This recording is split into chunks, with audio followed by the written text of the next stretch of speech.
Hi friends, welcome back. भैया, Israel Iran युद्ध के बीच कूदा रूस, भेजा ईरान को ये खतरनाक बम है। ये कौन सी न्यूज़ है भैया? कौन सा बम भेज दिया?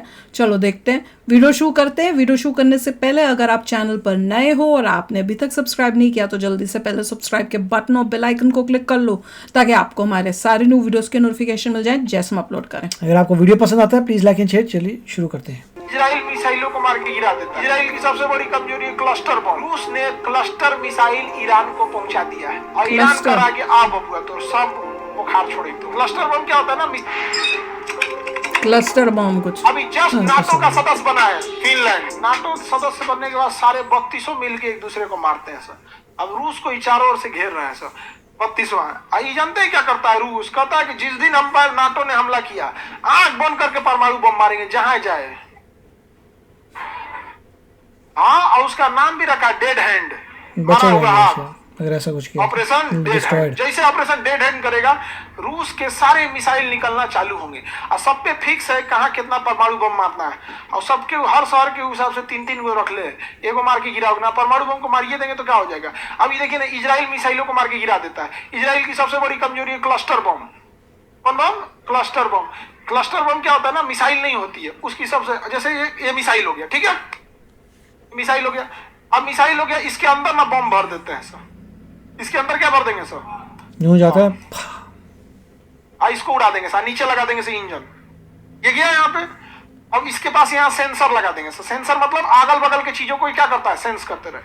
जैसे इसके आसपास में कोई चीज आएगा दूसरा मिसाइल अपने को फाड़ देगा। ये तो मिसाइल नहीं है, इसके अंदर क्या है? बम है सब, छोटे छोटे बम है सब। ये जाएगा फट जाएगा, तो जाके क्या हो जाएगा? फट जाएगा। अब ये मिसाइल ना मार के गिरा देंगे उछितरा के 20 बार जाके टक टक टक बहुत सारे। ये तो कुछ और ही बोल रहे हैं। कहाँ मारिएगा? जैसे कोई बोरा में लेके जा रहा है आलू, जहाज में कोई बोरा में लेके जा रहा है, बोरा में ना मार दिया, बोरा फट गया, आलू गिरने लगा, तब मार पाइएगा? Cluster bomb. इसीलिए रूस से नहीं टकरा रहा है। रूस ने क्लस्टर मिसाइल ईरान को पहुंचा दिया है और ईरान कर आगे आ बबुआ तो सब बुखार छोड़ी। तो कुछ नहीं कर सकता ईरान पे। नहीं गया क्योंकि रूस की मदद किसने किया था? ईरान ने। यूक्रेन की लड़ाई में ड्रोन भेजा था। रूस जैसा तो देश नहीं, बहुत साथ देता है। चाचा है ना पुतिन चाचा।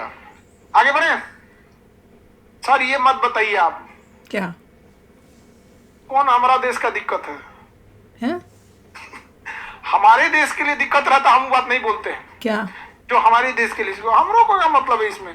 आगे बढ़े।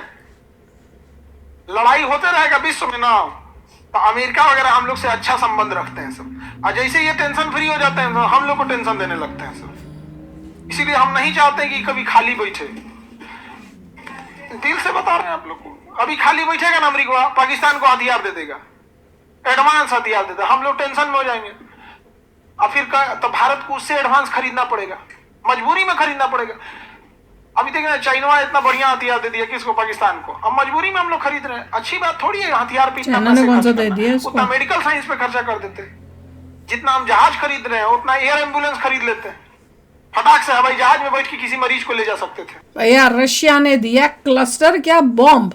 अब क्लस्टर बॉम्ब इनके हिसाब से था कि उसके अंदर बड़े सारे छोटे छोटे बॉम्ब है, मिसाइल के अंदर बॉम्ब लगाए हुए हैं। वो जाएंगे यहाँ से, अगर इजराइल अपना मिसाइल भेजेगा तो वो सेंस ही करके खुद ही फट जाएगा, सेल्फ डिस्ट्रक्ट हो जाएगा।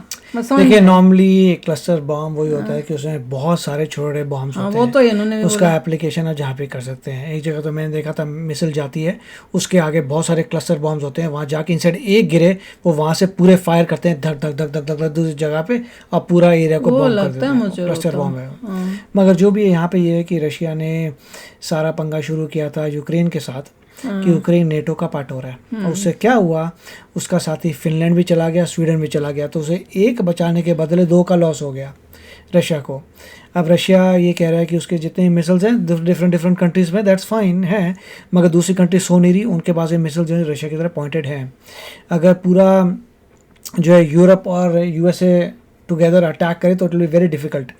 पहले ये देखना चाहिए ट्रैक रिकॉर्ड क्या है क्या रशिया यूक्रेन को ले पाया? नहीं ले पाया अभी, क्योंकि यूक्रेन की फंडिंग रुक गई थी, यूके से रुक गई थी, जर्मनी से रुक गई, सबसे, क्योंकि सभी के कंट्रीज़ में लोग लड़ाई झगड़ा कर रहे हैं कि अपने देश का पहले देखो फिर किसी और का देखना।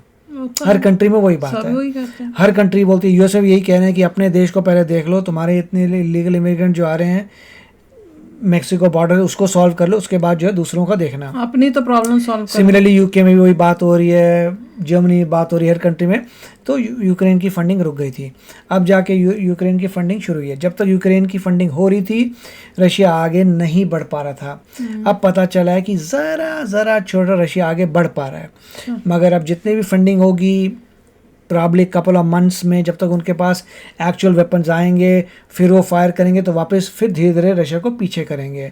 तो ये सब चलता रहेगा, मुझे लगता नहीं है कि ये वॉर आसानी से ख़त्म होने वाली है। तब तक जो है रशिया इन अ वे फाइट कर रहा है पूरे के पूरे यूरोप से प्लस यूएसए से, साथ में जापान से, ऑस्ट्रेलिया से। बचा कौन, राइट? थोड़ी सी कंट्री बच गई हैं, उसके अलावा चाइना बच गया, इंडिया बच गया और मिडल ईस्ट बच गया। उसके अलावा सारी कंट्री जो है रशिया के अगेंस्ट लड़ रही हैं इनडायरेक्टली। यूरोप को तो यही डर लगा हुआ है कि अगर एक बार यूक्रेन हारा तो धीरे धीरे और जगह अटैक हो जाएगा। उन्होंने अपने डिफेंस बजट बढ़ा दिए हैं और अभी से वो रेडी हो रहे हैं, एम्यूनेशन की फैक्ट्री शुरू हो गई, सब कुछ रेडी कर रहे हैं, सो दे आर रेडी। तो ये सब तो चलता रहेगा, मगर सारा बखेड़ा जो है पूरे वर्ल्ड में शुरू क्या हुआ, रशिया का सोचना कि यूक्रेन को नेटो नहीं बनने दूंगा। और उसके बाद उसको लग रहा था रशिया को लग रहा था 2 दिन का ऑपरेशन होगा। उन नाम ही दिया था स्पेशल ऑपरेशन, जब शुरू हुई थी लड़ाई, स्पेशल ऑपरेशन 2 दिन का ऑपरेशन होगा, जाएंगे टॉपल करेंगे गवर्नमेंट, एंड ऑफ स्टोरी। वो हुआ नहीं, 2 साल हो रहे हैं। उनको ये पता लगा कि जब वो गया तो और सारी फोर्सेस ने कहा कि हम यूक्रेन के साथ हैं और तुम्हारी हेल्प करेंगे, और ये सब हो रहा है। तो दैट्स व्हाट इट इज़। इस ज़माने में, आजकल ज़माने में वॉर बनना ही पागलपन है, जाता मुझे लगता है। इस ज़माने में कौन वॉर करता है? ये वर्ल्ड वॉर 2 ख़त्म हो गई, कब की काम ख़त्म हो गया, आराम से भाईचारे से काम करो, बट ये नहीं हुआ। रशिया को थ्रेट है कि नेटो कुछ करेगा। अभी तक क्या रशिया पे किसी ने अटैक किया? आज तक किसी ने अटैक नहीं किया, तो कोई थ्रेट वाली बात नहीं थी। जस्ट लाइक दैट मुझे लगता है मिस्टर पुतिन को एक दिन लगा कि मेरे को कुछ करना है तो कर दिया, but I do not see the sense कि वॉर करने का क्या बेनिफिट मिला और क्या फ़ायदा था। रशिया के लोग इसमें गरीब हो रहे होंगे, चाहे कुछ भी हो। जो लोग रशिया लोगों को जानते हैं वो जाके देखें, इवेंचुअली दे विल बी, जब गरीब हो रहे होंगे, चाहे वो अगला बंदा कुछ भी कह ले कि मेरी इकॉनमी बढ़ रही है, ये कर रही है, ठीक है, नंबर्स में बढ़ सकते हैं, मगर सारा खरीद रहे हो तो डिफेंस ही खरीद रहे हो। इकॉनमी बढ़ गई तो फिर भी जो है कंट्री कोई जो है वॉर में अमीर नहीं रह सकती, नहीं हो सकती, क्योंकि सारा चाइना सारी चीज़ों में सबसे बेनिफिट चाइना का, क्योंकि फायदा किसी अड़ंगे में पड़ता नहीं बंदा, कोई पैसा उसको पैसा दो, हमें अमीर हो रहे हैं, हमने बीट करना है यूएसए को, हम अपनी नेवी बढ़ा रहे हैं, हम अपने सोल्जर्स बढ़ा रहे हैं, हम इंडिया के बॉर्डर में इतने काम कर रहे हैं, उनको पैसे से मतलब है, तुम्हें लड़ना मरना जहाँ मरो। चाइना बोलता है हम कुछ नहीं अपने बंदे को भेजेंगे, हमें पैसे से मतलब। यूएसए तो अपना पैसा खर्च कर ही जा रहा है, बाहर है, लिटरली बाहर है यूएसए, और चाइना कुछ भी नहीं कर रहा, वो बैठा हुआ है और अपना बल्कि आगे बढ़ रहा है, वो धड़ो इसमें सबसे ज्यादा विक्ट्री हो रही है चाइना की हो रही है। सारा जो चल रहा है ना पूरी दुनिया में, इसमें सबसे ज्यादा फायदा चाइना को हो रहा है, बाकी सबका नुकसान ही नुकसान। इंडिया के चारों जितने भी कंट्रीज हैं उनमें उसका इन्फ्लुएंस आ गया, सब आ गया, वो अपना वो पैसा इसमें इन्वेस्ट कर रहा है, इंडिया को घेर रहा है पूरा, वो अपनी चीजों से। मालदीव्स का भी लोगों को लगा था, कुछ होप था कि मालदीव में कुछ कर पाएंगे, वो भी गए काम से। वो यहाँ पैसे लगा रहा है, और वो फोकट में पैसे नहीं लगा रहा, वो लेकर उसका फायदा निकाल रहा है। इतनी जबरदस्त थ्रेट हो चुकी है कि यूएस को भी पता है कि अगर ताइवान पे अटैक हो गया तो यूएसए नहीं हेल्प कर पाएगा। अब सेमीकंडक्टर की फटाफट फैक्ट्री जो है सारी यूरोपियन नेशन में बननी शुरू हो गई हैं। यूएस में भी सेमीकंडक्टर की फैक्ट्रीज वापस आ रहे हैं कि पता नहीं ताइवान कब जाता है। तो ये यहाँ तक सिचुएशन खराब हो चुकी है। माय गॉड, कितना अलार्मिंग है। चलो यार, आप भी शेयर करना अपने थॉट्स। चलते हैं, मिलेंगे नेक्स्ट वीडियो में बहुत ही जल्द। Till then take care and bye bye. तो अगर आप मेरे इस चैनल पे नए हो तो जल्दी से सब्सक्राइब के बटन को हिट करो और बेल आइकन को क्लिक करो, ताकि आपको मेरा जब नया वीडियो मैं लगाऊं आपको उसके बारे में जल्दी से पता चल जाए।